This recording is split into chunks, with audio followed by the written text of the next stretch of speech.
ఇలా వచ్చేసి మన వీడియో ఏంటంటే మన ఛానల్ మీద అయితే ఒక గైడ్లైన్స్ అండ్ ఒక స్ట్రైక్ అయితే పడ్డది. మన ఛానల్ అయితే ఇంకొక స్ట్రైక్ పడితే పర్మనెంట్గా అయితే టర్న్ అవుట్ అయితే అయిపోతుంది. So hello guys, welcome to mister gunny 46.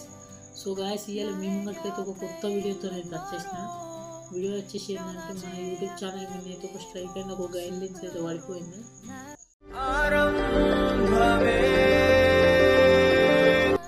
అవి ఎట్లా పడ్డాయి అనేది నాకు కూడా ఇంకా అంత ఐడియా అయితే లేదు. నేనైతే పెద్ద యూట్యూబర్లో నాకు తెలిసిన యూట్యూబర్లో అయితే నేనైతే కాంటాక్ట్ అయ్యి తెలుసుకున్నా.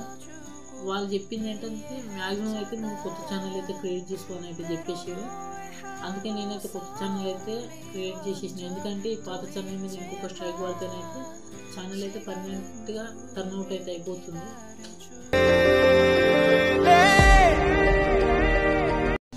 అందుకే నేనైతే కొత్త ఛానల్ అయితే క్రియేట్ చేసేసిన. కొత్త ఛానల్ నేమ్ వచ్చేసి కన్నీ ద బ్లాగర్. అంతేకాకుండా నేనైతే కింద డిస్క్రిప్షన్ అండ్ కామెంట్ బాక్స్ మీద లింక్ అయితే ఇచ్చేస్తా. మీరైతే మన ఛానల్కి ఎలా సపోర్ట్ చేసారు, ఆ కొత్త ఛానల్ కూడా అట్లనే సపోర్ట్ చేస్తారని కోరుకుంటూ, సో మీరందరూ అయితే ఆ ఛానల్కి సబ్స్క్రైబ్ చేస్తారని నేనైతే అనుకుంటున్నాను.